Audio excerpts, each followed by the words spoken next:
you would take to the stage. Brother Jordan, you need to stand over to the table for me, please. We are going to start. This evening, Heavenly Father, I want to thank you for allowing us to come together to discuss things, so we would know which way we need to go with our community, which person will support us best. We want you to be in the middle of whatever we're doing this evening, Father. We pray that everything will go decently and in order, which is the only way that you would have things to be. We're asking right now that you protect the people as they're driving on the way here, and the weather is bad, and protect them as they leave. We want to thank you very much for being with us this evening. Amen. Amen. Before we start our questioning, I have to make an announcement that the mayor will have to leave because he has a prior engagement. So we're going to move our questions along as quickly as we possibly can, keeping in mind that we have a time limit. The candidates will have 3 minutes to say what their overview is of what they're planning to do or what they've done already in the past. And we also will give them 2 minutes per question. So if you do have a question, you get it up to me and we will ask them if there's time permitted. Okay, to our candidates, if you take note to your card, the rules, you must stop talking at the sound of the alarm. Even if you're in the middle of a sentence or word, whatever, you have to stop. You must be respectful to the person that's speaking. You can't jump up and say you're lying, nothing like that. We're not going to have that. You cannot use profanity. And you will have 3 minutes to give us an overview of your campaign platform, and you have 2 minutes to respond to the question when we get to that. Do you have any questions? Any comments? Okay. And if you would, audience, please don't boo or anything like that. Y'all keep your comments to yourself so we can have an orderly meeting. Thank you. Okay, the first candidate is Mr. Gorman. You have 3 minutes to give your overview. When you hear the sound, please stop talking. Thank y'all for having me. It's really good to be here. My name is Tom Garman. I am a candidate for mayor. I am running on the platform of open government, accountability, and equal services. We're all equal under God's eyes, and as a government, it is important that we demonstrate that through equal services. So I want to fight for the communities who are not receiving the same services as other communities. Palmer's Crossing doesn't have bike lanes. They have drainage issues. They have lighting issues. They have flooding issues. And we need to bring this community up to the same standard as our other community. Also, in our government, when we have people who commit crimes and steal from taxpayers, I believe they should be accountable to the rule of law. I will not call crimes in our government personnel matters. Personnel matters is a status, it's a legal status. And when you do that, you shield disclosure of those crimes to the press and the citizens. And without accountability in our government, we can never have excellence in our government. I want to implement performance-based pay for our city employees, managers, and department heads. There are a lot of excellent employees that we have in our government. And it's important that we reward the ones who are working hard. Everybody who works hard deserves a shot at a raise or a promotion. We can't give everybody in our government the same equal raises because there are people in our government who do more than others. It's just like anywhere in society. So we have to reward people who want that shot at the American dream, who come to work on time, who stay late, who work hard, who don't call in sick.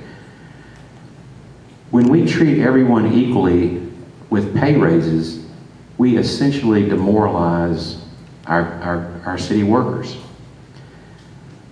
They wonder, why am I to be an excellent employee when I'm going to get the same treatment as a person who has taken bribes or stolen money or who's on their phone all day? So peer review within our government is important. They do it at the hospitals and other big corporations where you have your peers review your performance, and pay raises can be based partially on those reviews. We need to have an open government. Without an open government, we cannot determine how our leadership is performing. Thank you. Well, good afternoon to all of you. I guess it's evening, really. I appreciate the opportunity to come and to speak to you all. She didn't announce us, but my name is Johnny Dupree. That's okay. Was I supposed to wait till you said? I announced him. It's okay. Okay, all right. But anyway, I'm Johnny Dupree, and I probably jumped the gun. But anyway, I appreciate the opportunity to come down here. You know, I think I have a rich history with the Palmas area, starting back when I was on the Hattiesburg Public School Board. I know that you all talk about Earl Trevilian not being a part of Hattiesburg Public Schools, but I can remember back when I was president of the school board, we actually sued the state of Mississippi so that Earl Trevilian would become a part of Hattiesburg Public Schools. And it actually became a part of Hattiesburg Public Schools for about 3 months. We came down here and cut hedges, took fences down, started painting, making it a part of Hattiesburg Public Schools. And then a guy named Mike Moore, who was the Attorney General at that time, decided that that wasn't what he wanted to do, because there are other school districts that didn't want to follow the city like Earl Trevilian wanted to follow the city. And so he intervened and went to a 3-judge panel in Washington, D.C., and we lost. And we went to the Supreme Court, and they wouldn't hear it. So we lost it, and that's why Earl Trevilian is still in the Forrest County Public School District. So people, a lot of times we hear things, we don't quite understand what happened, especially if you're new, you don't know what happened. I know Hollis and all them were down here during that time, and they understand what happened. But not only did we do the school board, when I was on the Forrest County Board of Supervisors, when you look at this building, and I brought a tape for anybody who would like to see this building. When I became supervisor, this building was horrendous. It had, on the floor, there was paneling for flooring. There was no air conditioning, there was no heat.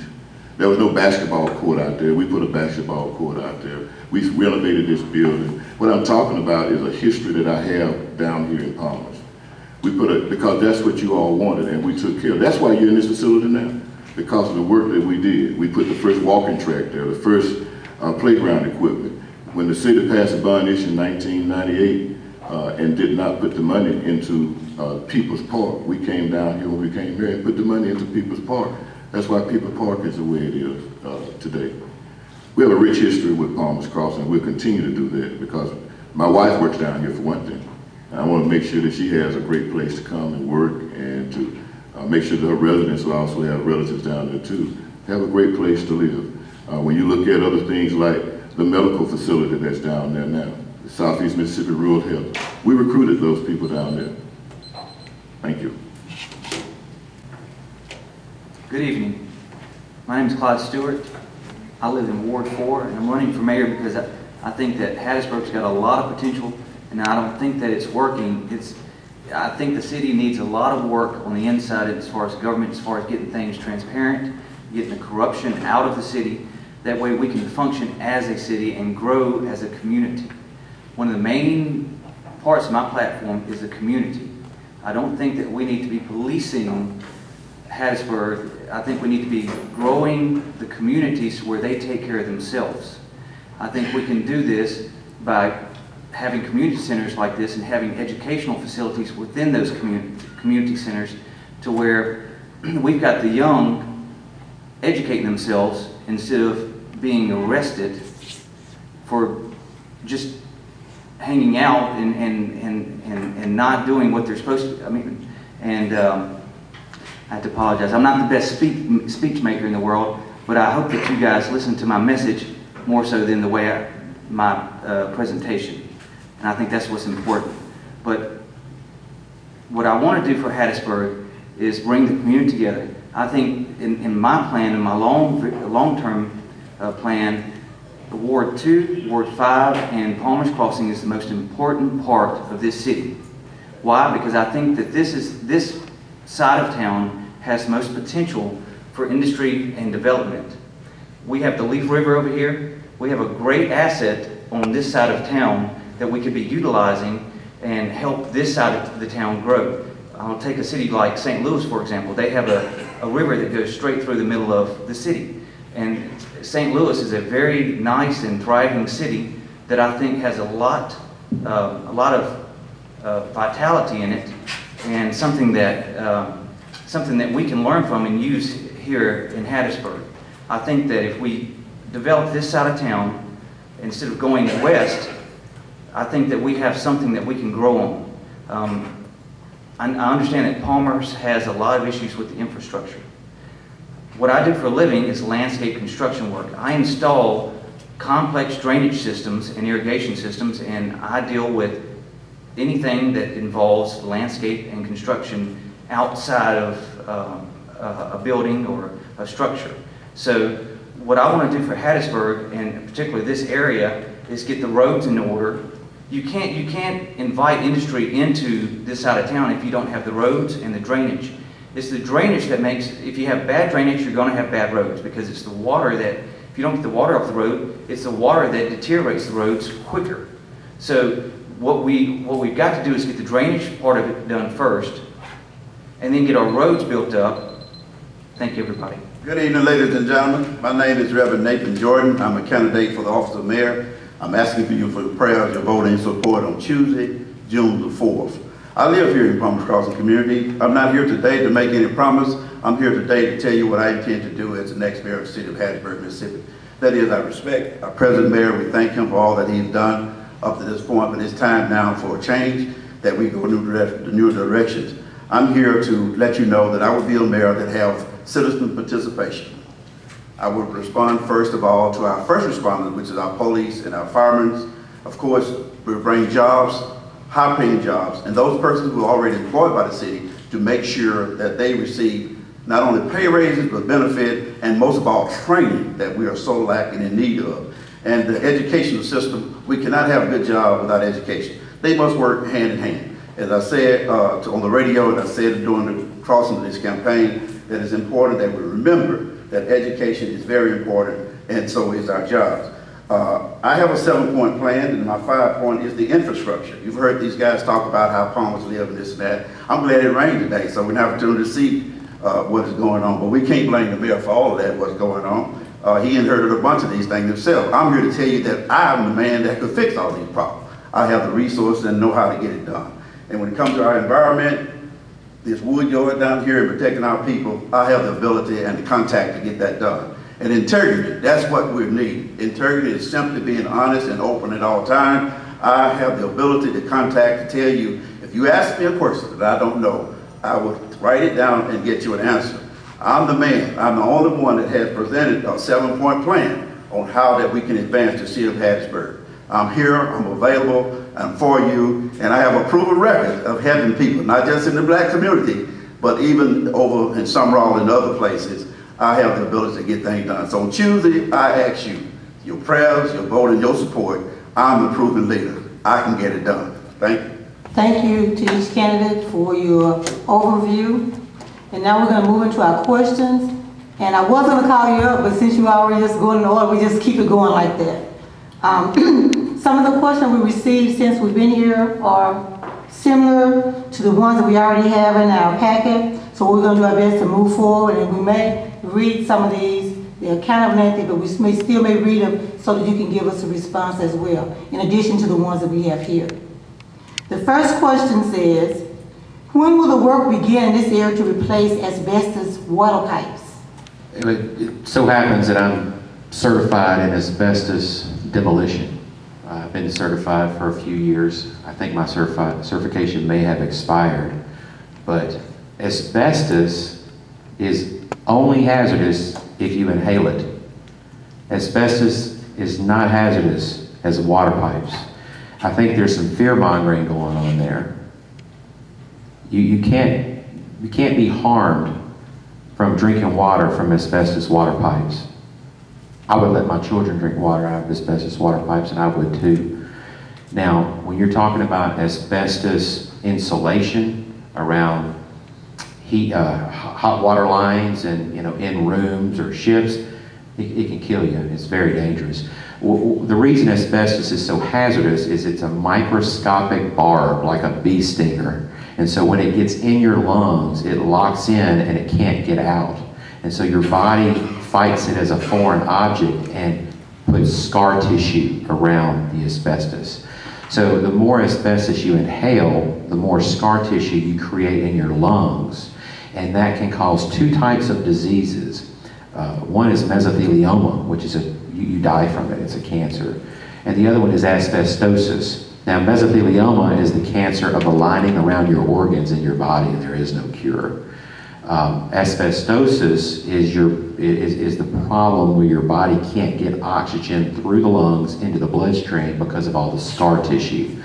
So I want to be honest here and say that asbestos water lines will cause you no harm. And I'll drink water. Let's pour me a glass of water. I'll be happy to drink it. What I would like to do, in addition to, what I would like to do, getting them kind of away from the asbestos water issue, I want to put a police precinct out here. Stick to the question. You must stick to the question. Okay. So the asbestos water issue, it's not hazardous, and anybody can look that up. You can research it.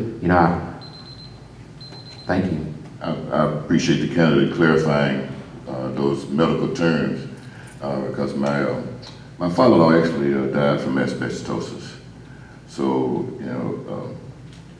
I understand what asbestosis will do to you because we watched him disintegrate from a healthy man to one who was a shell of a man who actually died because he worked at Hercules for 35 years. So I understand what that does. The other thing is, my wife actually, again, works down here. She's been working down here for the past 15 to 20 years. So she's been drinking the water down here 15 to 20 years. We have relatives that also live down here. I have a vested interest in making sure that the people who drink water down here are drinking safe water. In that vein, Mississippi Department of Health has tested your water here. And I'll just read portions of what it says. What it reads: we have reviewed asbestos test results submitted. These results indicate that no asbestos fibers were detected in the sample. And I jump to the end. We have no water systems in Mississippi that have exceeded the maximum contaminant level for asbestos. Systems that are deemed vulnerable to asbestos are tested in accordance with the Safe Drinking Water Act. We have no reason to believe that the city of Hattiesburg has asbestos in the drinking water at this time. That's from the health department, somebody who knows a lot more about drinking water than we do, and not only tests the drinking water down here, but tests the drinking water throughout the city of Hattiesburg, throughout the state of Mississippi, and they're garnered with that. But the question was, when are we going to replace asbestos pipe? What they did tell us is if it is disturbed, we need to replace it, not to try to patch it. And so if it is ever disturbed, then we will replace that line to make sure that that line does not have asbestos in it. Thank you. My perspective on this is it's a bad investment. For any industry that wants to come into this side of town, would you want your employees, whether they say it does or does not harm, would you want your employees, if you were going to invest $1 million or $2 million or more into a building on this side of town, would you want to take the liability as a large company? To have your employees drink that and at some later point get some uncurable disease? You get rid of it.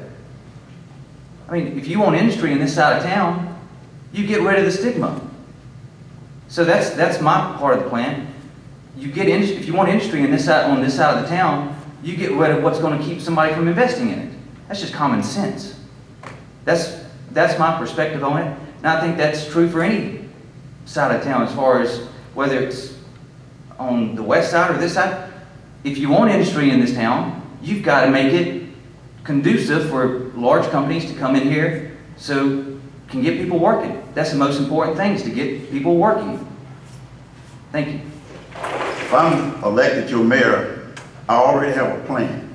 I will put that plan into place the second day that I go into office, because I have a proven history of knowing about Palmer's Crossing, and I know that there has been no mayor who had a plan to start updating the structure. There's been water structures, rubber pipe that came through Palmer's and went all the way to the industrial park and bypassed the residents here.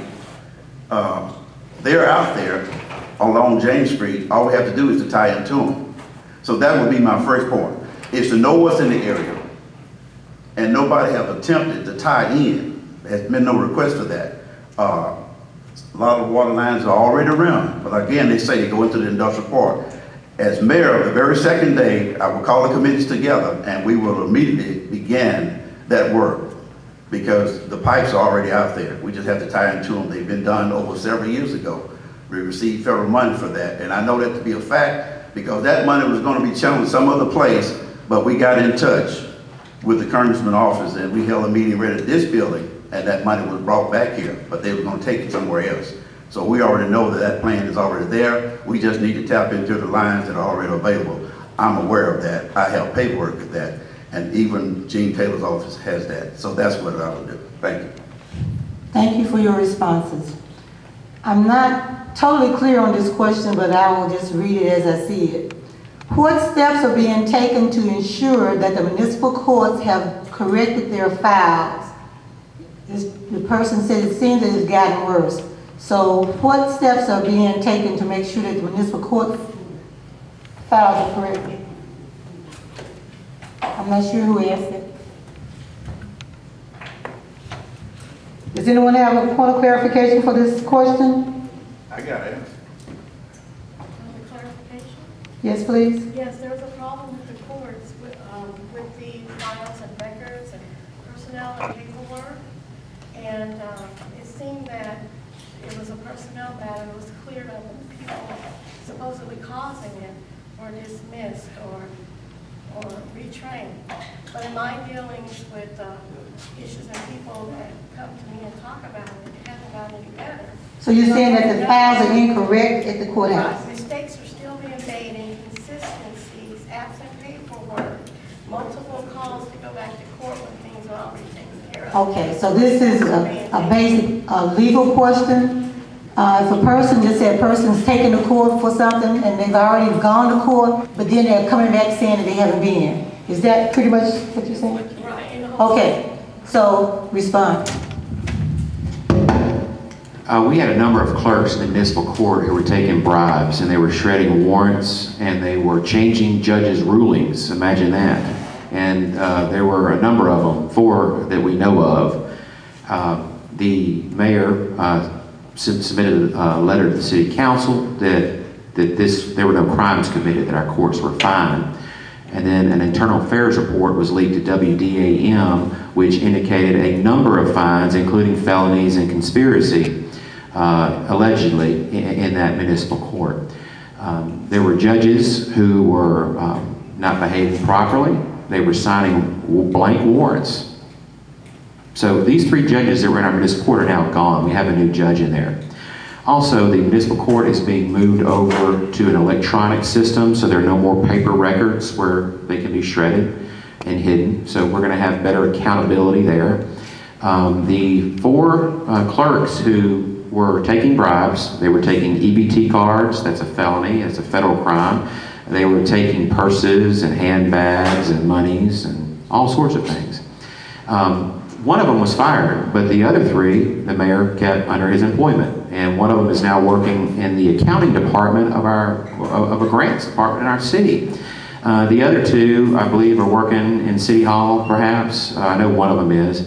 And what this says to the good employees of our city is, it doesn't matter if you're honest, because you're going to be working right next to this person. You know, this is about accountability. We're never going to have excellence in our government when we allow people who are criminals to continue being employed there. And it takes a strong leader to fire these people, even though you may be friends with their families, or maybe they're related to you, or maybe they go to the right church. I don't know. But these things have to be held accountable. This is our justice system. And when you can't get justice in the justice system, we've got a problem.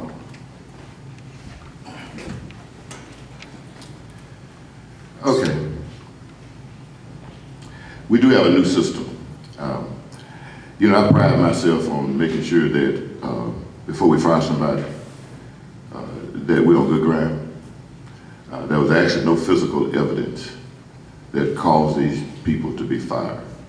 The one that we did have physical evidence, she was fired. She admitted to using the cars and other things. The other ones did not. There was no physical evidence to say that these people did anything other than needed to be trained. I'm not going to ruin someone's life by firing them when there's no physical evidence. The FBI came in, I hadn't heard from the FBI. There is a lady that's working in our state and federal programs. She's working in environmental person.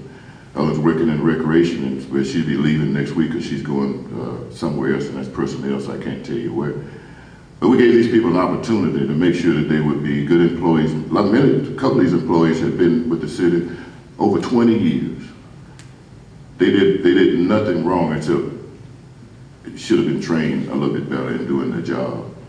And so we replaced that. We changed the judges, went to a system where we have one judge with inconsistency.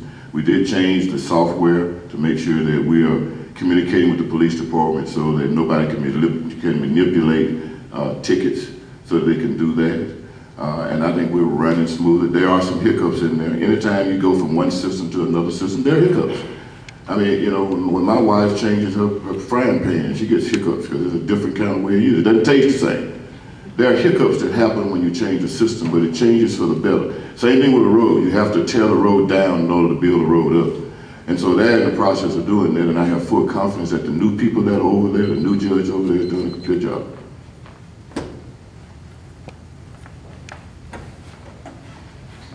If you prepare to hire, you've got to be prepared to fire. Integrity is what you got to have in a judicial system. If you don't have it, the whole thing's flawed. Even 1 ounce or lack of integrity flaws the entire system. That's the whole point of a justice system. It's justice. If it's flawed, you've got a problem. You're not getting equal justice. So you fire whoever is compromising the integrity of the system. You don't let them hang around. Leadership should influence that. Good leadership should influence that. Bad leadership influences it the opposite direction. We need a change of leadership. Thank you. I've already investigated. It's not complete. I believe in government transparency and truthfulness. I will always work for your good and safeguard and improve this city. I would have more than an open door policy. I will have no door policy for you to join me in the advancement of Hattiesburg, Mississippi. You will always hear the truth from me, and you will always know where I stand. Any new administration brings about new people, but if you have an administration that will not allow its supervisors or those in authority to bring new people in, that won't happen under my administration. And I'm here to tell you that we need to clean house, clean position, and set this place up right. If we had to turn it upside down and get it right side up, then that's what we do. You know, we have taxpayers who are paying their tax dollars, and you voted for people to be in certain positions of trust, and we must not let the people down. I'm not afraid to make decisions. Vietnam didn't make me like this. I believe in you, the people. I ask again for your vote, June the 4th. Our next question is part of, we had one original question says, why is this community usually the target of unhealthy industry that contributes to respiratory problems, arthritis, and cancer to residents in the community? And it goes further with this statement and question. Twice lawsuits have been filed by citizens of Palmas for inadequate services. In spite of annexation and our paying city taxes, Palmas still suffer without adequate services. One of the outcomes in citizens getting sick with West Nile and other mosquito-carrier diseases because of open ditches and lack of proper drainage that provides breeding ground for insects. And we understand there are new techniques to get rid of these mosquitoes in our community. So this question will encompass not only the first one I read, but about the mosquitoes, and it's going to go on into talking about the drainage as well. So you have 3 parts that you have to focus on. And remember, you have 2 minutes. Can you narrow it down? What you're going to be talking about is what you're going to do to reduce the mosquito population. There's new techniques you can do there. What are you going to do to reduce the flooding in the area? And what are you going to do about having industry comes into this area and giving us illnesses like respiratory problems, arthritis, cancer, what the list goes on? The first thing I'm going to do is every single month for 4 years, if I'm elected mayor, I'm going to be in this room personally. I'm not going to send an assistant. I'm going to be here. I'm going to be accountable to the people of this community. And we're going to sit down and we're going to go over all the issues we have out here, drainage, lights, all of it. And I'm going to create a website that will outline all of the projects we're going to work on. And when I come back the next month, you can better believe that we're going to have some projects already in motion. My wife is a nurse at Forest General. She takes care of people who have West Nile virus. My good friend had a son who died from West Nile virus. This is very serious. This community has been forgotten. This community has been taken for granted. This can't happen anymore.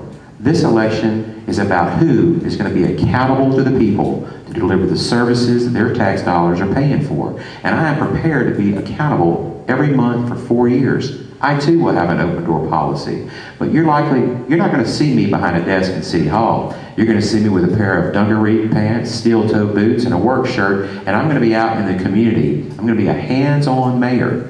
I'm going to be present and accounted for. People in my departments and the city departments are going to see me working with them alongside. I'm not going to be an office mayor. I am going to have projects to fix this drainage. I will fight against anybody on city council who would otherwise deny monies coming into this community and other communities that have been forgotten. I have no problem calling people out. Yes. I forgot to preach it, but I watched my watch the things. Thank you. You know, again, I would tell you I have a rich history here in Palms. I think I do, and I think the history that I just shared briefly with you bears all that out. One of the things that we've done down here is make sure that over the 12 years that I have been mayor in Ward 5, we've as far as drainage is concerned, we put in 3.15 over 3 miles of drainage just in Ward 5. And it goes on about paving and sanitary sewer and all those other things that you're talking about. But I will tell you that for 7 years, I attempted to do what we call a local option sales tax, which is a 1% increase in sales tax, which would allow us to bring in $10 million per year so that we wouldn't have to tax you, the taxpayer, any more than you needed to. Yeah, you know, the way you do these kind of things, you charge more on your house and your car. That's how you do it. The city only has 2 ways to get funded. That's either tax your house, your personal property, or tax your car. Those are only 2 ways that you can get, or sales tax.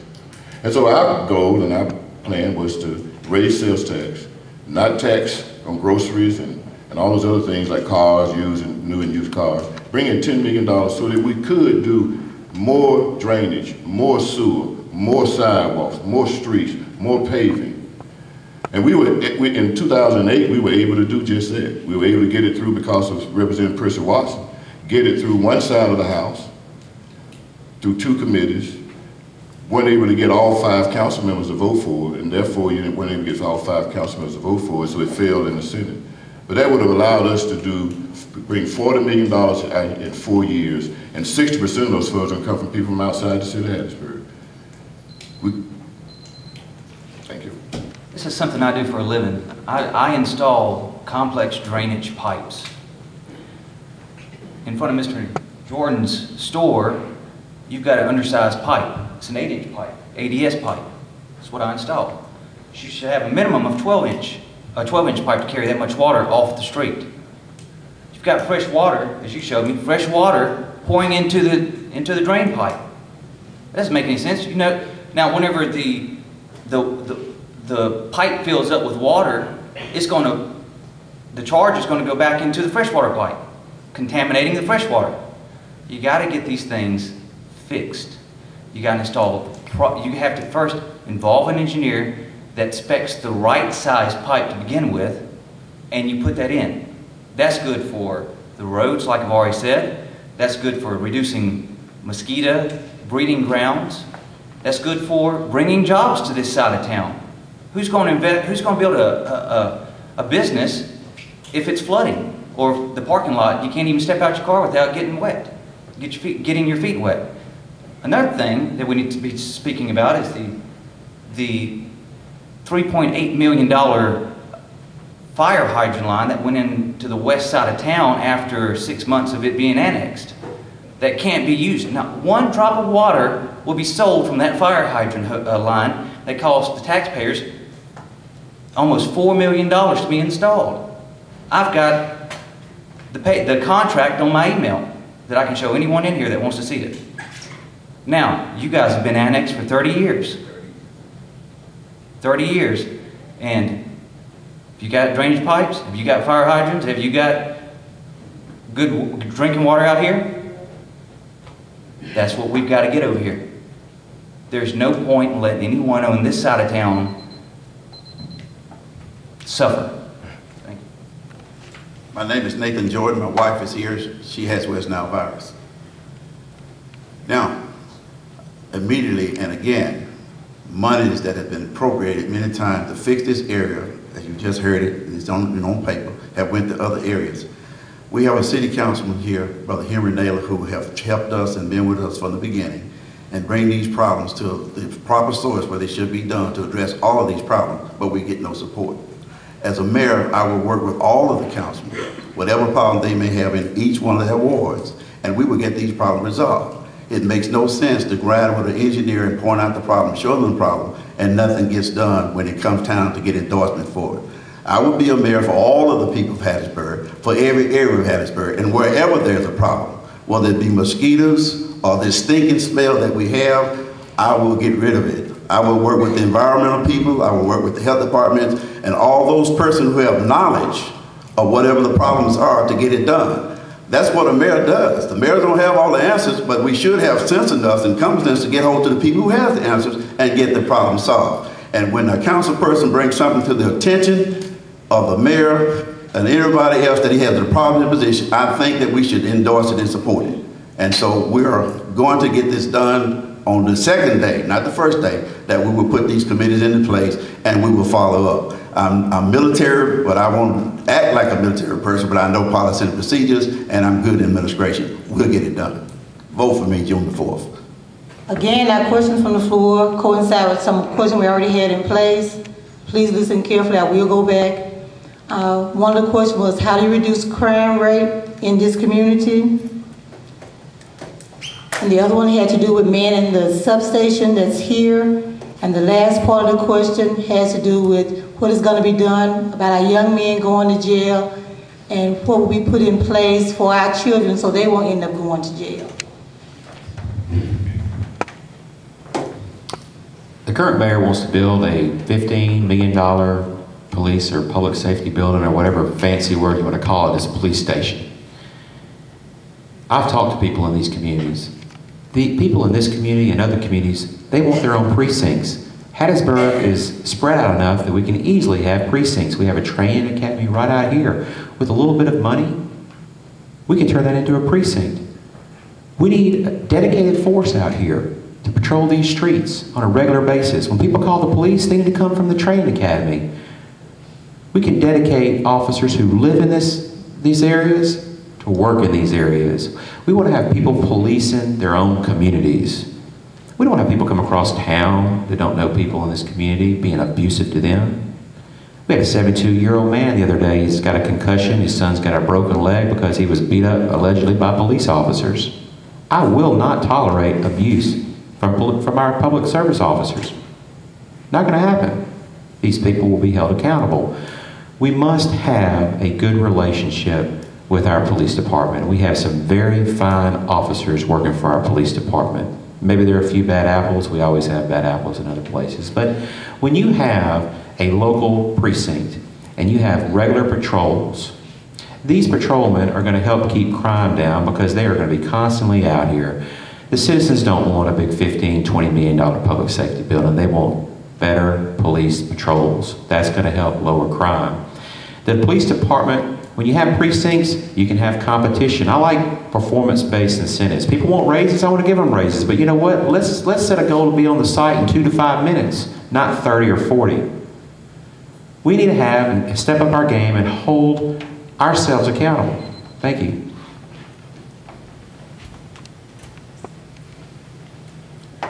You know, I agree with, okay, I'm sorry. You want to restate it? If you want me to, I can. But one comment I want to make is we are not here to point fingers at any person. What we want you to do when you come up is just focus only on the question.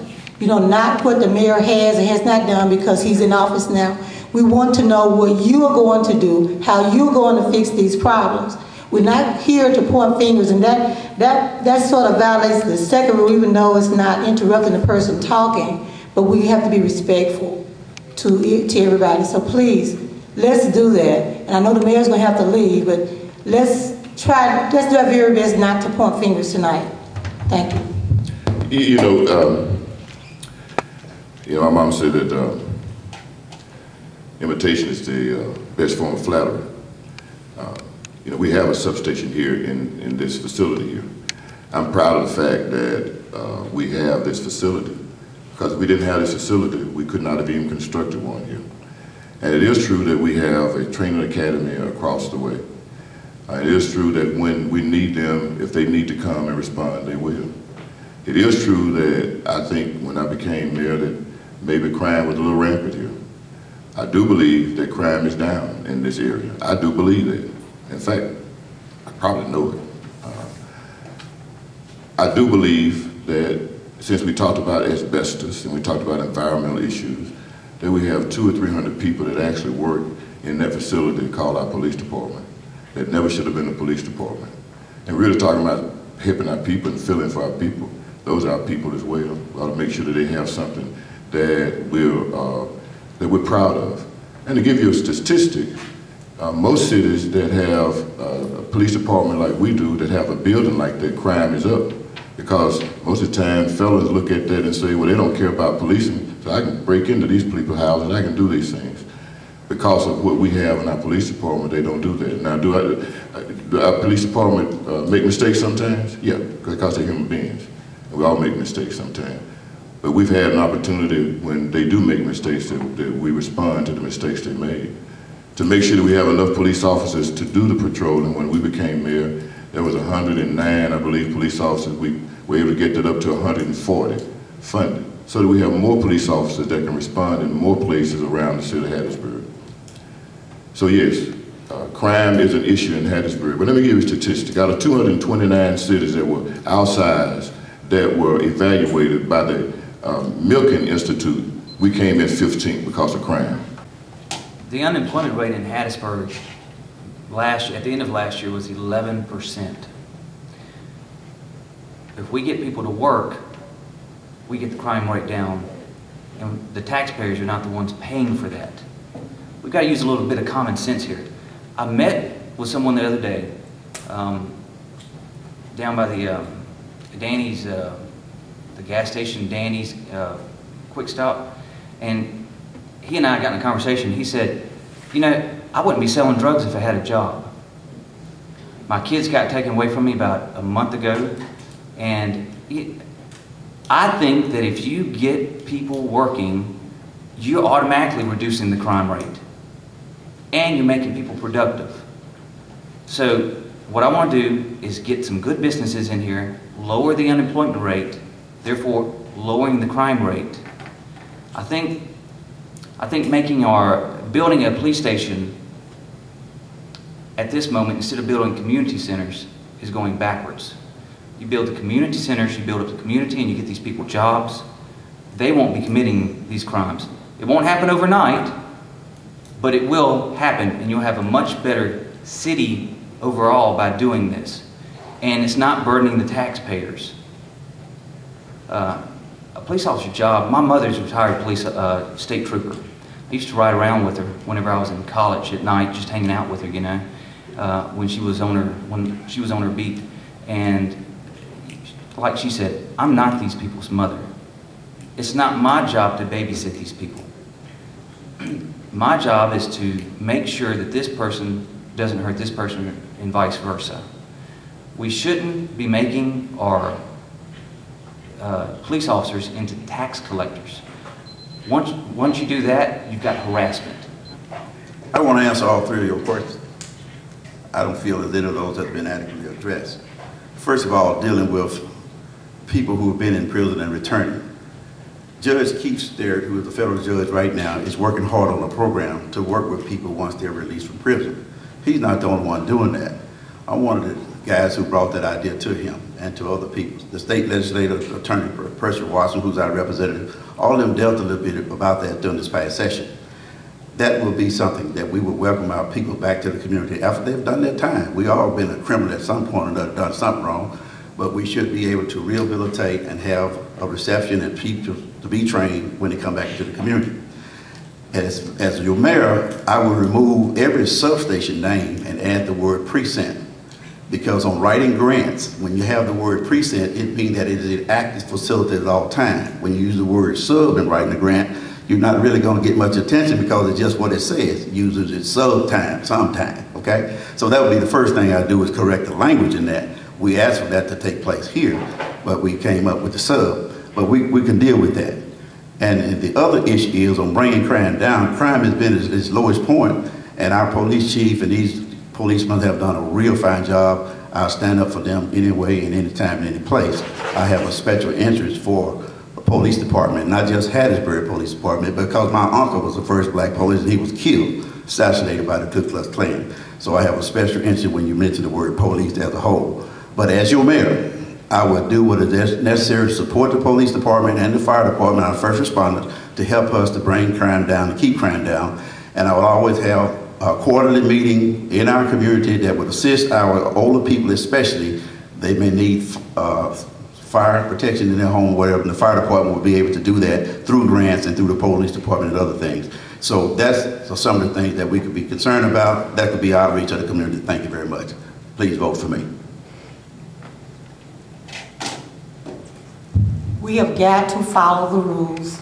When you hear the sound, if you're in the middle of a word, you really must stop. I mean, we have to follow. It applies for everybody. Our next question. What will you do to finish the development of Southern Park?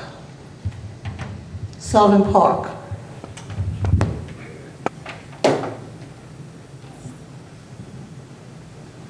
We need to work on getting some grant money to develop our parks. We need to have, let me back up a little bit. I used to be in the fitness and business, okay? And I consult for franchises and fitness franchises. And I love mentoring kids, 12-year-olds, 13-year-olds that want to get off the street, get healthy, lift weights, devote their lives or their time to something that's positive. So I think it's important out here at this park that we do have a small shelter, storm shelter, 2,500, 3,000 square feet, which we can use federal matching funds for that. And we can incorporate in that weights, treadmills, exercise equipment. And we need to have Hub City Transit pick up more routes out here. After school hours, we can have routes that step it up after school and on weekends. They can take our kids to the parks, community centers, and things of that nature. I've talked to a lot of people in this community. I think I've knocked on about 1,000 doors, maybe 900 doors. I've talked to several hundred people out here. And there's nothing for the kids to do out here. And parks are nice. I mean, you need to have parks and walking trails and things that we have in town that we don't have out here. But I would like to see a small community center for kids where they can go and work out, lift weights. And I would like to incorporate a mentor program with police officers with children so that we can have police officers mentoring kids in the weight room. They can set a good example. They can integrate with the community and the youth. And that can also be a way to lower crime. If we have our youth working out, exercising, that will help. Again, I think we have a rich history here. We have a police athletic league already that we work with small kids. They tutor them, they mentor them, they take them on different trips so that they can make sure that our kids are developed. They're developed the right way, and policemen become their friends. That's what we do. We do it every day. Been doing it for the last 2 or 3 years. The park out here, I guess you're talking about Sullivan Park instead of Southern Park, but Sullivan Park out here was a collaboration between the city of Hattiesburg and Forest County, mainly Supervisor Willard, who built that up, and we partnered with him to do that. And we'll continue to partner with him to do those kinds of things out here, but that park is basically their park, and so we partner with them. But we have a rich history in building parks. We've built parks. We are the only handicap accessible park in the state of Mississippi owned by a municipality. We have a $1.2 million park in Chain Park behind Ebenezer Baptist Church. We believe in recreation facilities for young people. That's why we finished, again, this facility. And that's why we have work programs. During the summer, we have almost 50 kids working in the summer, not in trouble, but working. And a feeding program that we partnered with Forest County and the city of Hattiesburg. And we did with the Boys and Girls Club. Those are things that you have to do in order to make your community grow. I do apologize, but I do have another commitment, and it's past 8 or not, so I do need to leave. And if I can close now, if I could, if that's possible. Palmer's Crossing was not annexed into the city of Hattiesburg 30 years ago. It was annexed in Palmer's in November of 1991. That was not 30 years ago. You need to know things, and so that you need to know facts.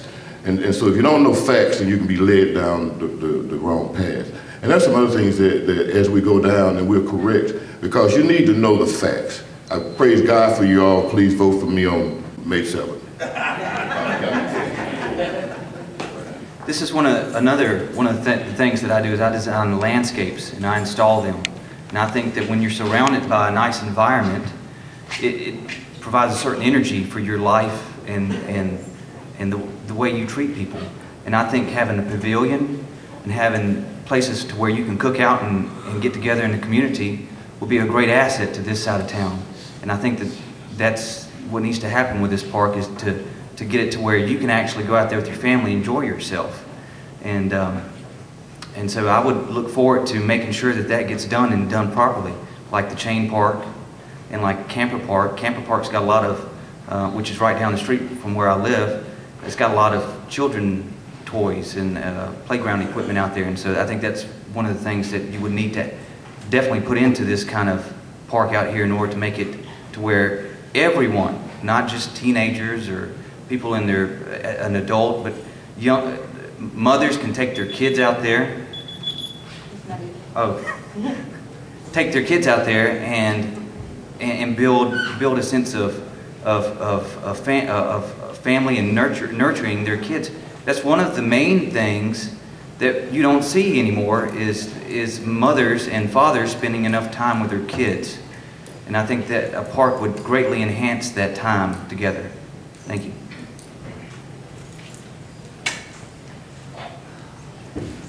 Before I would take any action on finishing Sullivan Park, I would upgrade and maintain the things that we presently have and then move to that, because that park actually belongs to the Board of Supervisors. And as the mayor has said, we can cooperate together with them, to finish that. But we need to take care of what we have here, such as the people park outside this door here, and the drainage problem and all of that before we do that. So that's what I would do. Work together on that. Make contact, first of all, to let the supervisor know that we want that to be continued and completed, but we must also address what we always have first. Take care of what we always have first before you try to, move on to something else. So that would be my situation with that. So I'm here to tell you that all of these things that have been brought up tonight are something that we can attain. They're attainable, and it's something that I personally can get accomplished by doing. I can complete this park by calling on people. Within 30 days, we could have this whole community looking totally different from all the parks that we have. So again, if you would elect me, with my 7-point plan, we can address not only the park issue, but what's most important, safe travel. Safe travel. And in doing the park, we can contact the state of Mississippi, who has money for safe travel, that we can upgrade passage to our schools, to our churches, and to our homes. Thank you. June the 4th, I ask for your vote.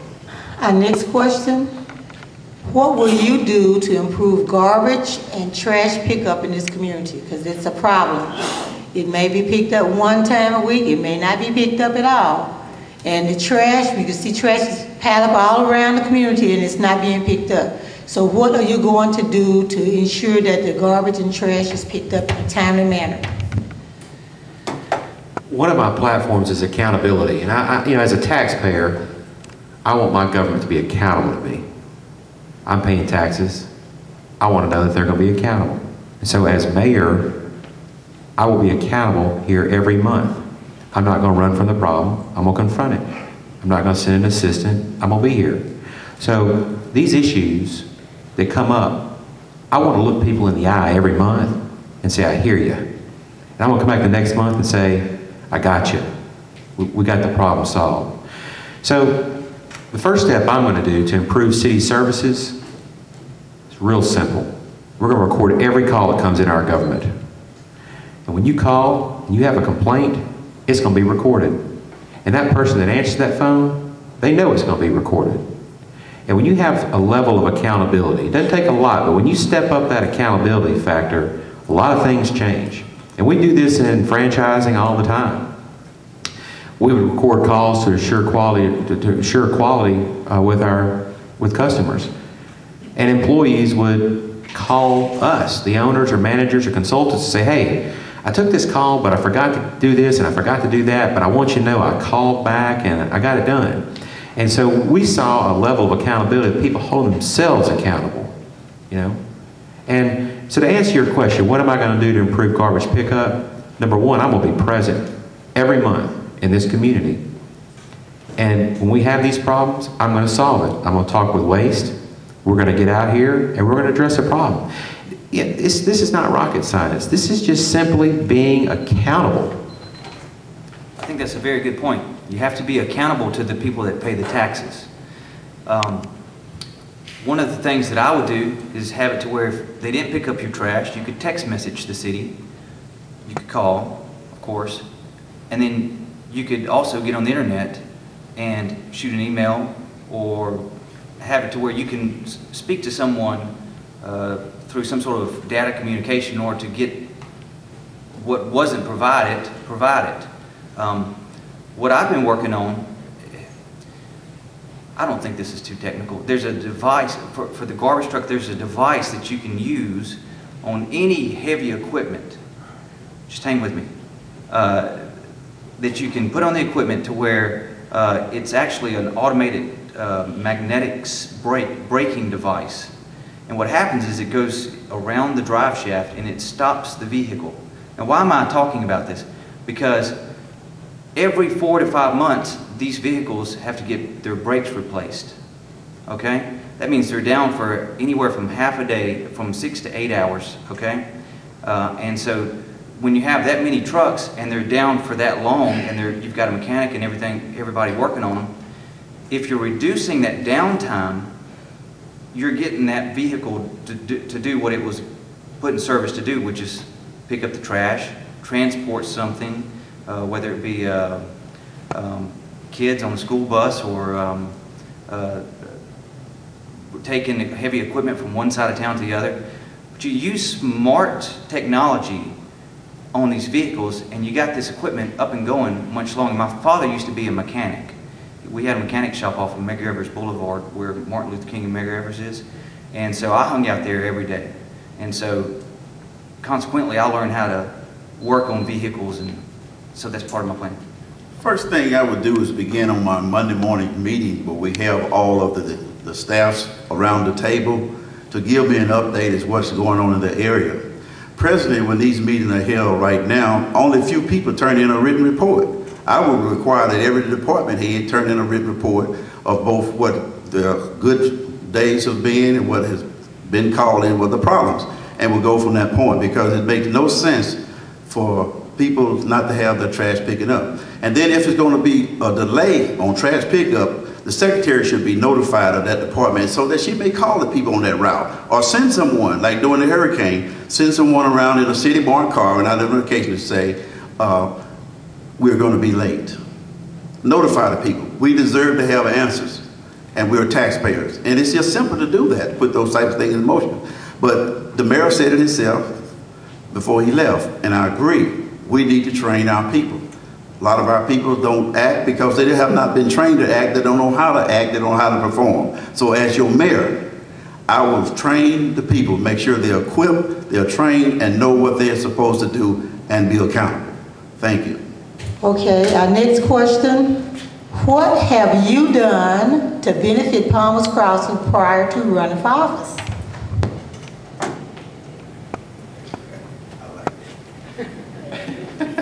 I think Rev may have me beat on this one.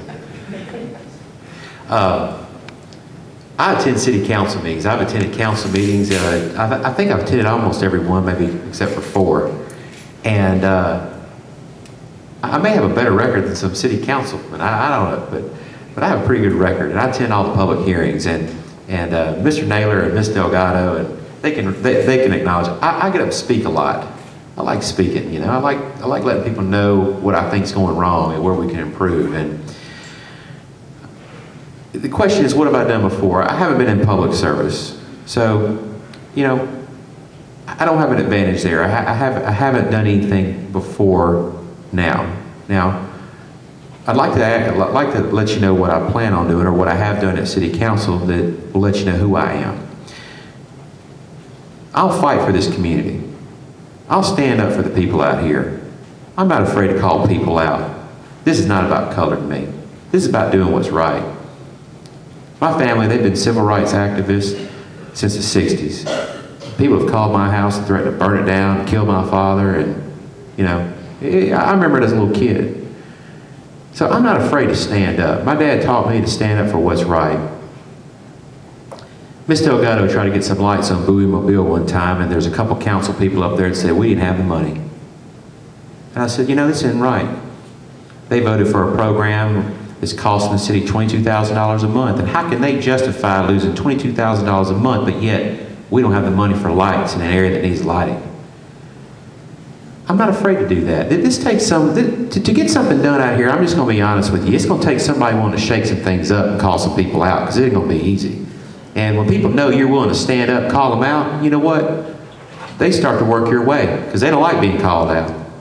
And as a new mayor, I don't have the baggage. I haven't been in public service either. This is the first time I've ever run for political office. I felt that Hattiesburg needed a change, and it needs someone that knows what they're doing and can do it.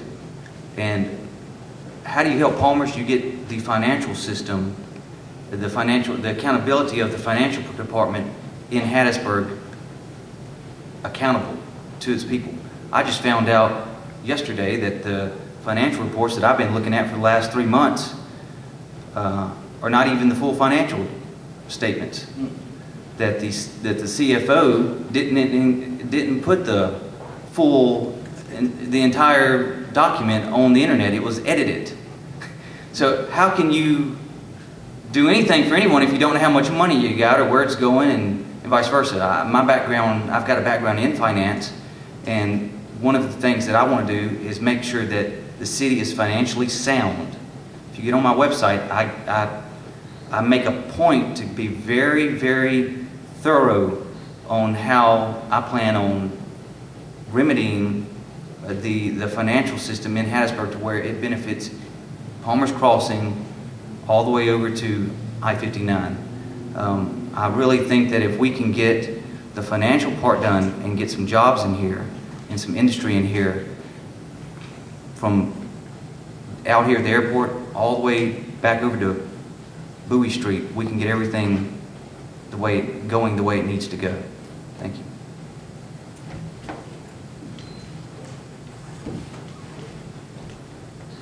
Again, I'm glad you asked that question. Since my time of moving to Palmer's Crossing, I have been able to get streets, lighting, some drainage that we have not complete. We've built the subdivision over here, built the gym at St. John, and at the same time that gym was being built, the projects over here that's built, PRVO, we were the one who went to PRVO to have that done. Some people got mad with me when that happened, because it was bringing people not only from Palmer to live, but from somewhere else.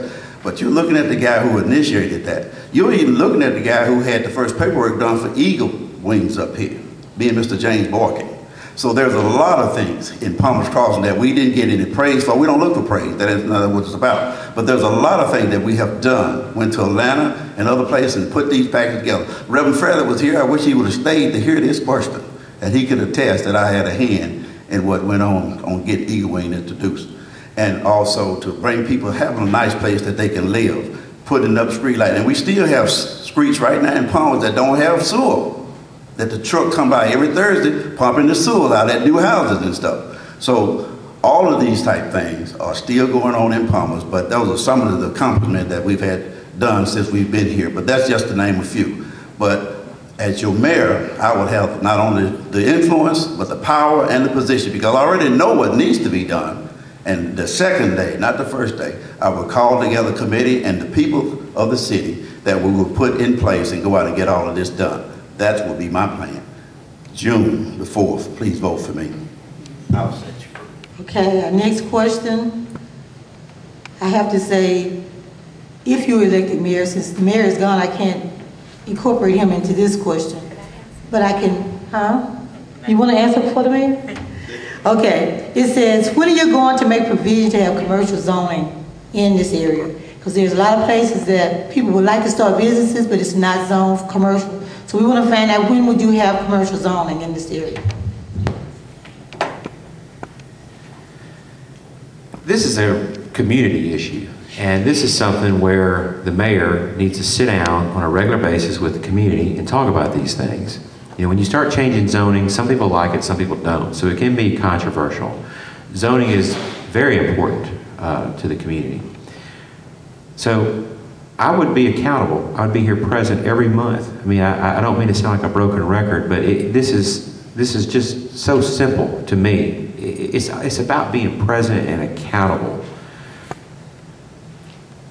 I would need to sit down with the community, with a map, and let's go over this.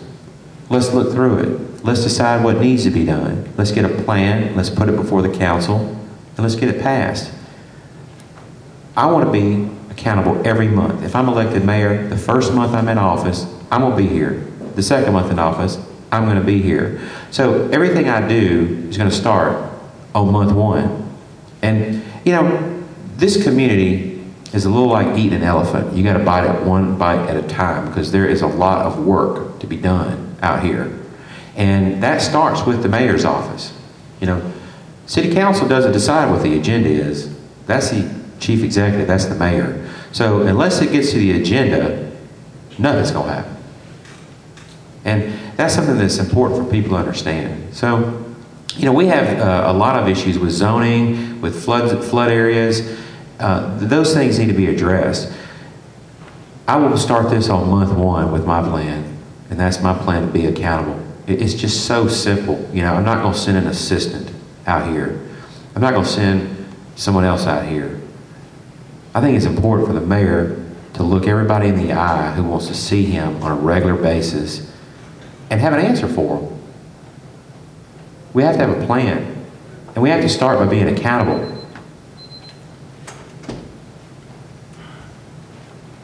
As mayor, first thing I would want to do is get rid of that smell. What's so funny is you guys are the closest to the sewer lagoons, and like I just heard, some streets don't even have the proper sewage lines installed. It doesn't make any sense.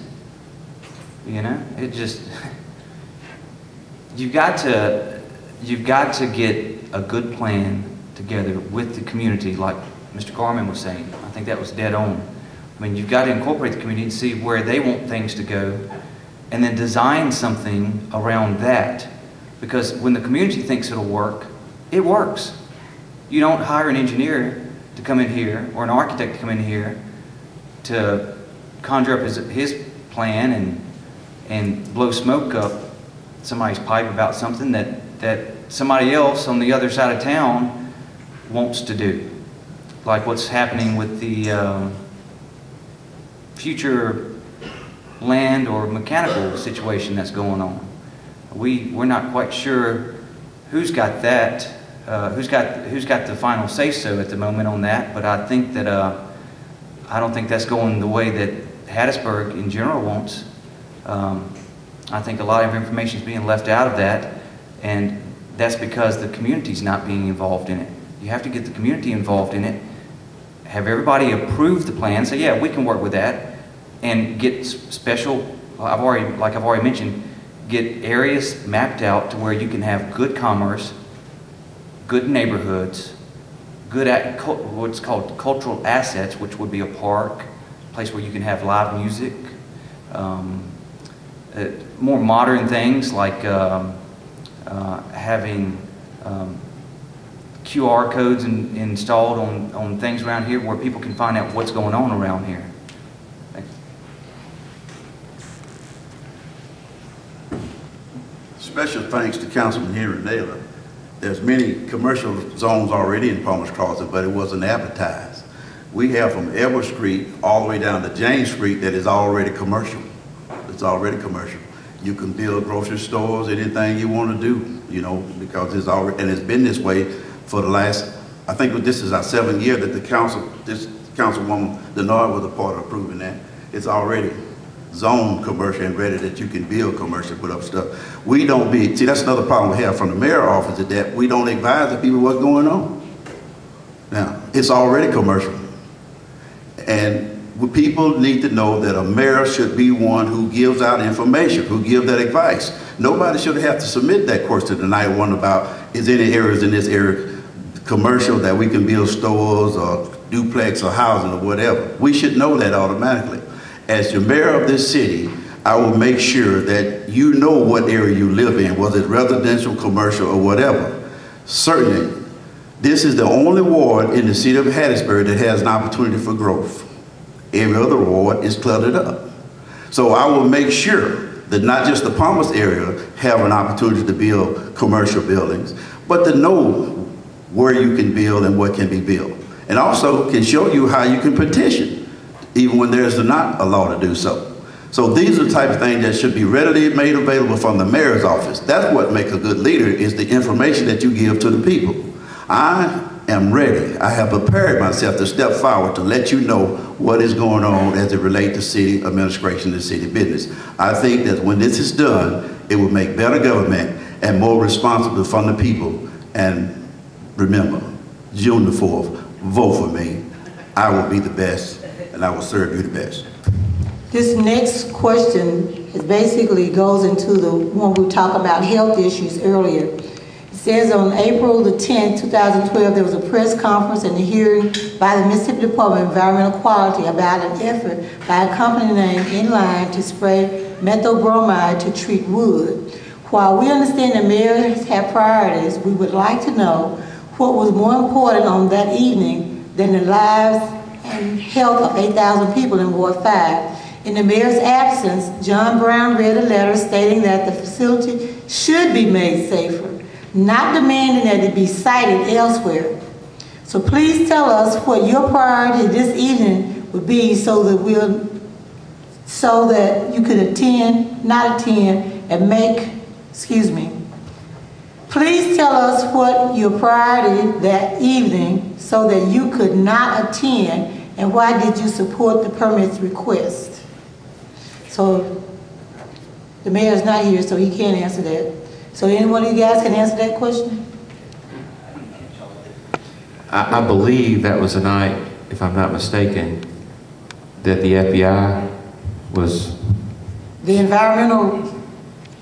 environment people were here. You're talking about the meeting where the chemicals are being sprayed on the wood? Yes. Okay, let me back up a little bit.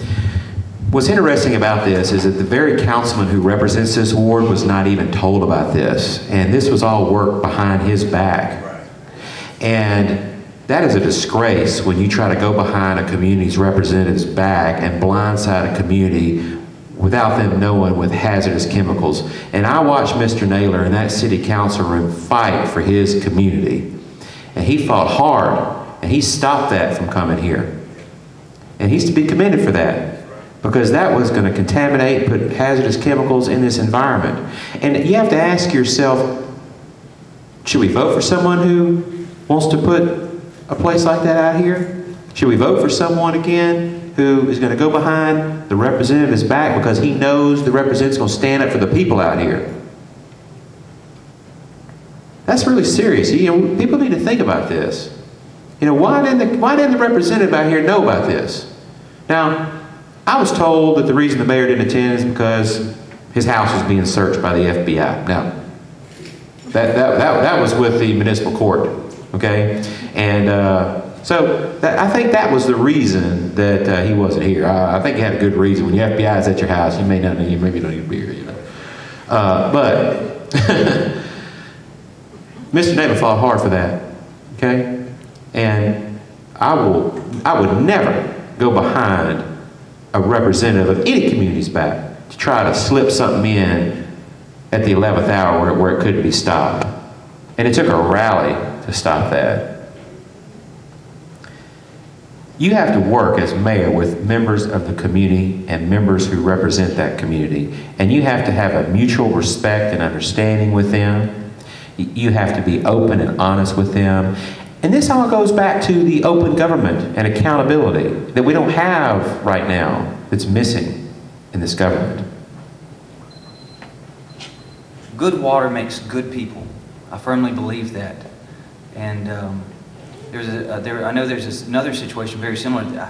I'm not very well informed on this situation, so I'll just speak briefly.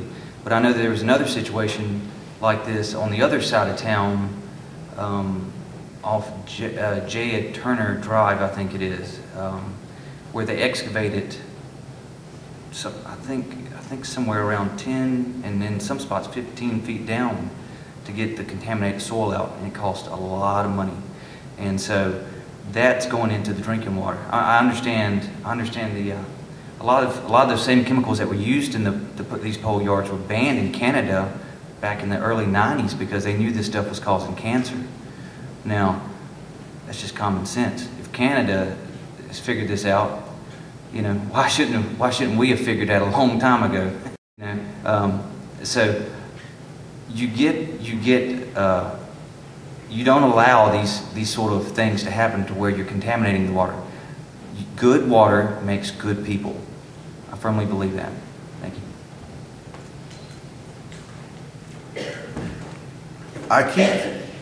That means present. I was there at the meeting. Also, I think that we should be more aware of what is going on again in our community and fight for laws that will protect all of our people. There are some groundwater problems that we have here right now. There are some people that the doctor told to move from next to the mill because they have cancer. They're relocated on Barnes Circle up here. She goes to dialysis 3 times a week. So there is trouble in our soil, in our groundwater, and it needs to be addressed. The city of Hattiesburg, as your mayor, I would call on the Department of DEQ and others to inspect this groundwater and inspect this mill on a regular basis. This mill has not been inspected in quite a while. It paid a fine back in maybe 2008, and then it quieted down.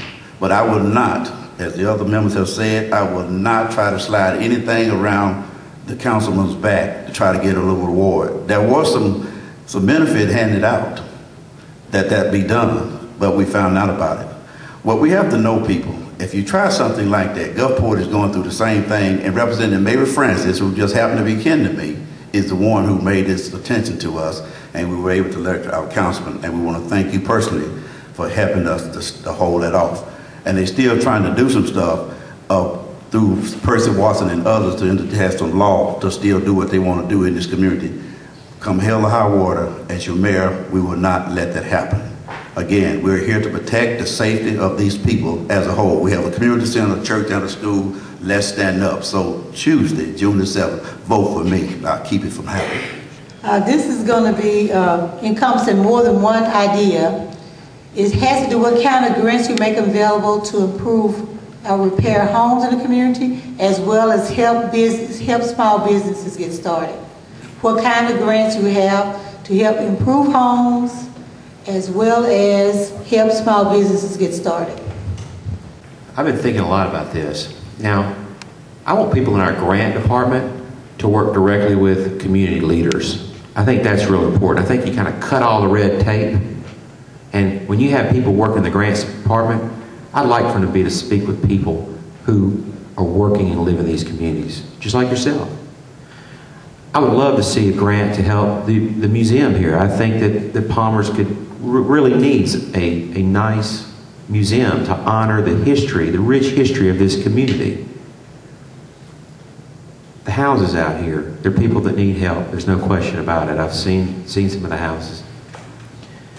I will do everything I can to help people who need help. I will fight for people who need help, who need money to fix their houses up or to build a museum. You know, I've met a lot of nice people out here. I mean, I've not had one door slammed in my face in Palmer's Crossing.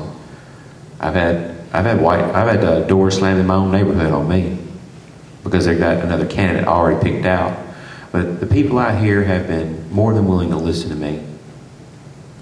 I want to create efficiency in our government, and that includes cutting the red tape. I don't want people to have to come to the mayor or necessarily their councilman to ask them what's going on with this grant, what's going on with that grant. I'd like them to have a direct line of communication with that department.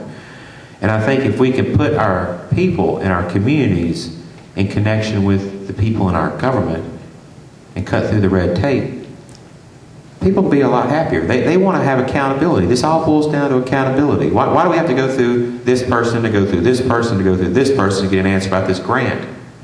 Why can't someone in this community pick up the phone and call the grants department and say, hey, we're just checking on this grant? I think the role of government is to increase the quality of life for the citizens that live within that community. I think doing things like getting good jobs in here helps people consistently maintain an income that allows them to live at a certain standard. Getting good quality companies in here allows them to retire at a certain level of a certain lifestyle and a certain standard of living that they know after they get done working, they can continue on living like they were the way that they were before they had retired and be proud of what they got. I think restoring pride into the community by getting people working and getting them good jobs and good pensions is how you maintain a community that stays strong and stays vital with healthy people. I lost the second part of that question. It has to do with grants to improve Grants. homes, to start small businesses. Okay, getting the grant department of Hattiesburg to come in here and define the needs of this area and find out what they need. That's how you start off with what you write the grants for. And so you start with the basic things like the sewer systems and getting the water pipes installed and getting things to where it's civilized. I think that's the most important part of bettering the community out here and the living standards is getting things civil. So that's what I would do. Thank you.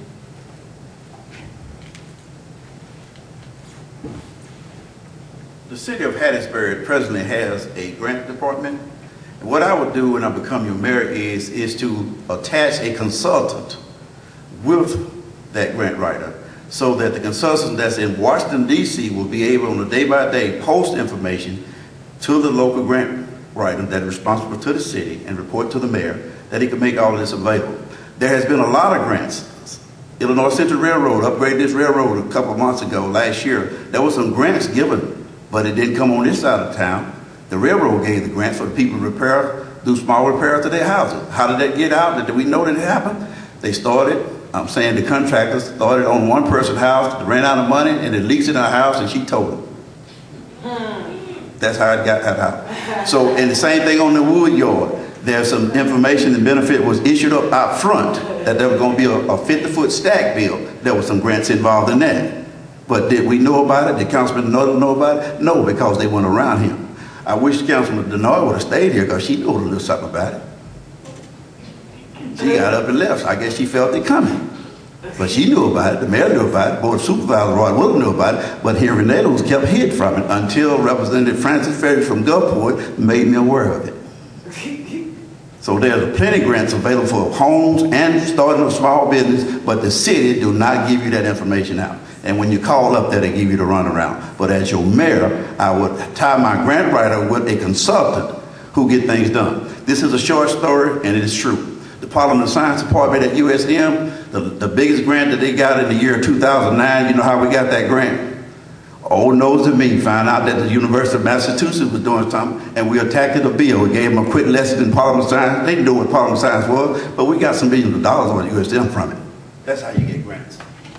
What negotiations will you have to reopen the railroad tracks that's closed down here? I understand it says only 2 houses, 3 houses on that side of the track, but for those people on that side of the track to get any kind of medical assistance, the EMT have to drive 2.5, 3 miles out of the way to get over to a person's house. So I hate for somebody to be having a heart attack and need someone to get there quickly and they can't. So what negotiation is going to be done to make sure that's open, reopened?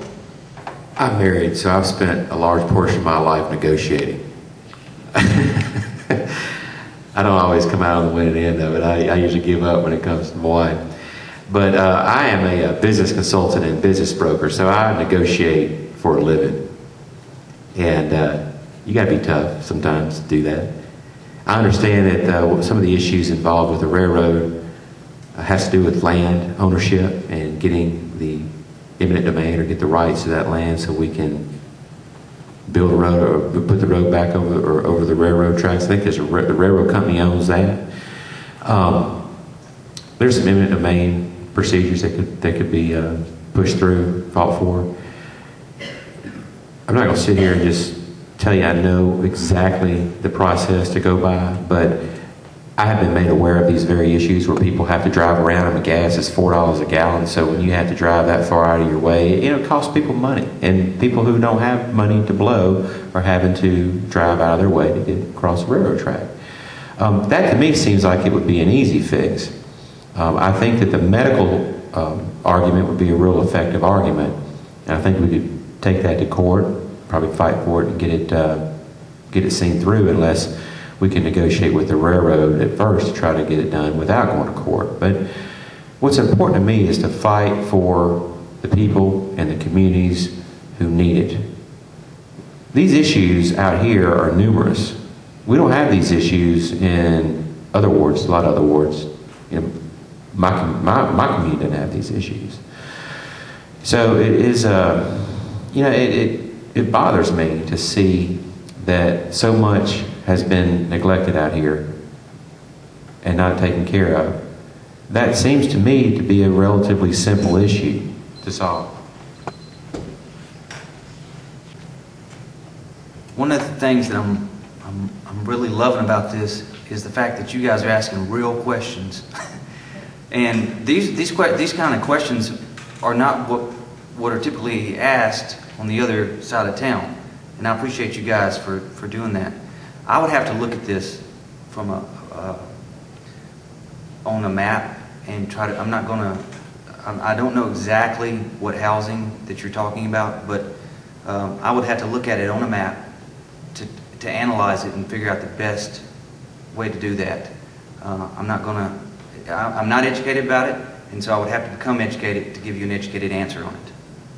That's how I would approach that. If you guys invite us back, I'll have an answer for you. Thank you. I have the answer. Mr. Frank Benton back there can attest, and even when earlier our mayor was talking about bringing things, Mr. Benton and I, along with other NAACP members, we're the reason why the medical clinic is up there.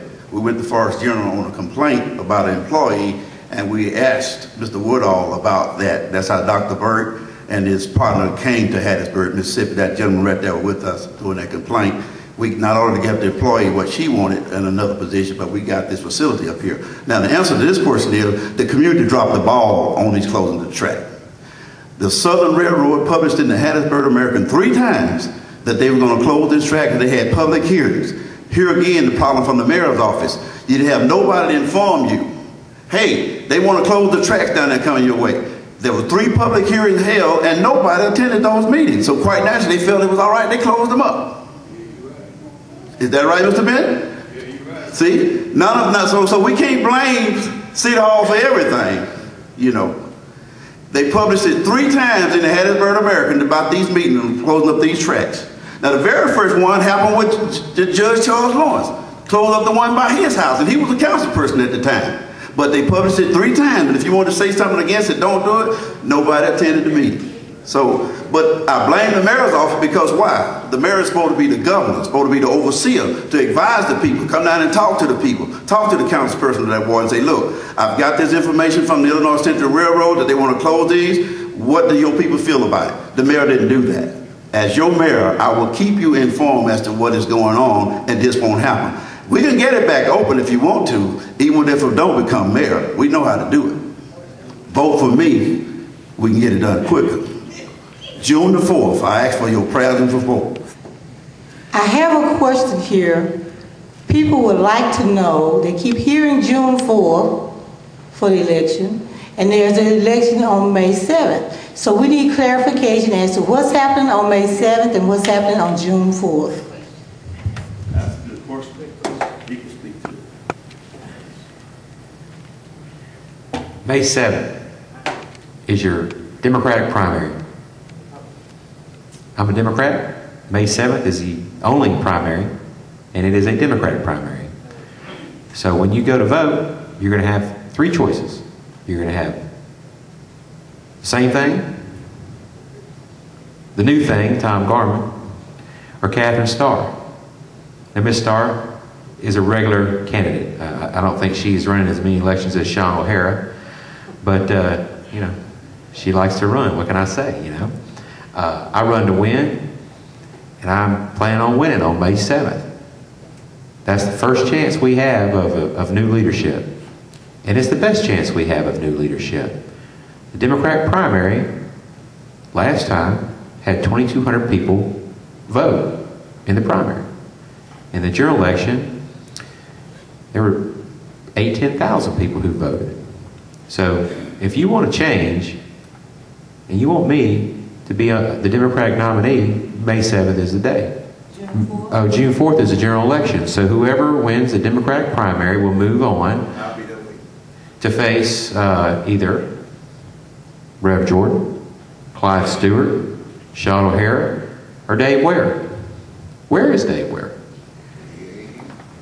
Of what we wanted to do to bring the word to the community as to what you plan to do. We didn't want to come up with some little itty-bitty questions that anybody can answer. We want some real answers because we have real problems, but you understand that. And we're all, the concerned citizen as well as HMF, we're all concerned about our community. And I know that Reverend Jordan has the CAT team. We're all of us are concerned about the community, so we want to make sure that whoever's going into office really have our best interests in their hearts. Not just to get our vote, but to really support us. Because there are things that are really important to us that need to be taken care of. We've been waiting to have taken care of. So we're not wanting somebody to come and just tell us what you're going to do just to make us feel good. We can sleep good at night. We want to wake up after the election and see things happening. And that's what the whole thing is about.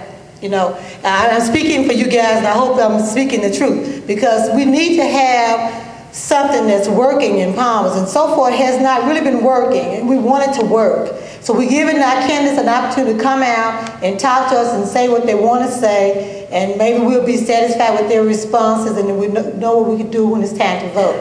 So we appreciate you. We have more questions, but we don't want to keep you here all night.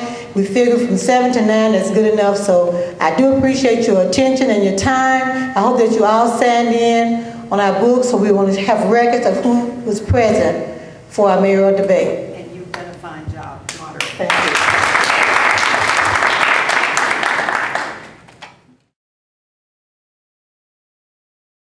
First, I want to thank, on behalf of all these candidates, Maryland, Dupree, and his absence as well, all of the candidates, we want to thank you all for putting this on. There's been another one that took place at the Singer Theater, and it's good to know that there's one to be held in the community. So we want to thank all of y'all who did this. We want to thank everybody for coming, endorsing what you said. We thank you all for doing this. I love debates. You know, the Air Force you know, just drinking well and debating. But thank y'all so very much from your heart. And the announcement is we will be building a 76-unit senior citizen assisted housing in the old Beverly Drive-In location. The construction is to be broken ground on April the 1st. Brother Later could correct me if I'm wrong. 76 units assisted living, and it's going to be in Palms Crossing. It's going to be facing Old Airport Road. April the 1st? Not this April, you know, but we passed it April next year. We plan to see some big results. A gated community. 76 units. My friend Tommy Blanton is suing the state of Mississippi, and he's trying to reverse the rate increases with Mississippi Power. We have 38% of the people in Hattiesburg live in poverty, many on fixed incomes. If I'm elected mayor, we're going to form a committee, and we're going to go after Mississippi Power to get them to set a program in place for people who live on fixed incomes to apply for rate reduction so they don't get hit with these rate increases. We know how important it is. How people are having trouble buying medication and, you know, putting food on the table. With cable, yeah, I want to negotiate with the cable company myself personally, okay? You know, I'll go get my barrel out and we'll do what we have to do with them. But I'm going to fight to get rate increases reduced for citizens of Hattiesburg who are on fixed incomes and live below poverty. Mr. Tommy Blanton is suing the state of Mississippi. The Supreme Court's going to rule on his case in the next probably 3 or 4 months. But if I'm elected, that's one of my top priorities. We need to really make people aware of this and fight for this. This is something that was not brought up on the campaign trail when Mr. Dupree ran for governor. And Mr. Blanton was Mr. Dupree's top contributor. He gave him $65,000 in a place of business, comp building, to work his campaign out of. And his only request was, you meet with me once every Thursday for 1 hour so I can tell you about what's going on with these rate increases. And when nothing came out on the campaign trail fighting for the people of Mississippi and under Mississippi Power, Mr. Blanton became very frustrated. And he called me up, we sat down, we're putting together a plan to fight for rate adjustments for people who live on fixed income. Thank you. You have some closing statements? Give everybody a chance. One of the things that's part of my platform is, and as a libertarian, is reducing government as far as the way it's, the way it burdens it could burden the taxpayers. And what I want to do is put alternative energy. I'm working on getting a plan developed to put solar panels on all government buildings. I've gotten the power bills for 9 structures in the sewer lagoons. We spend $50,000 per month on the sewer lagoons on the electricity bill. Doesn't that sound a little outrageous to you? So part of my plan is getting alternative energies like solar, gasification, and you can use the waste products that are in the lagoon, for example, as fuel for gasification. I'm actually building my own gasification plant at home so I can produce my own gas and therefore produce my own electricity. So I think self-reliance is a very important part of any community, and that's something that I think we've lost. I know my grandfather, they used to, when they lived in McGee on a farm, they were self-reliant. They had to do everything for themselves. My father and his brothers got up every morning, collect eggs, milk the cows before they went to school, and they did pick the crops and everything else. And so what they grew, they ate. And I think that's a major part of what we've lost is we need to become more self-reliant. The other thing I want to do is I want to have it to where land that's not being utilized, maybe something that was taken back because it was repossessed for tax, someone not paying tax on it, I want to have it to where if you have a lot on the street, you can go down to the city and apply for the permit just in case somebody starts to grow something they shouldn't. But what you can do is the community can use that lot and grow a garden on it. Self-reliance. You grow healthy food, you become a healthy person. You get good water, you become a good person. These are things that we had. I'm old school in this respect. things that we had before the Industrial Revolution, I think we need to start ushering back into our communities. Chemical imbalances because of prescription drugs and illegal drugs has really sort of skewed the way we look at things. And I think if we remedy, get people working and getting them living a normal life on a healthy diet, and where the government's not burdening them, because this whole rate increase with the power company, that's part of the government. You know, they're letting them do that to everyone, you know. So this is what I want to do. I want to get us self-reliant. Thank you. The only thing is just, very quickly, just thank you all for putting on a very successful debate. And I think the public is the one to have benefited greatly from it, so just thank you all.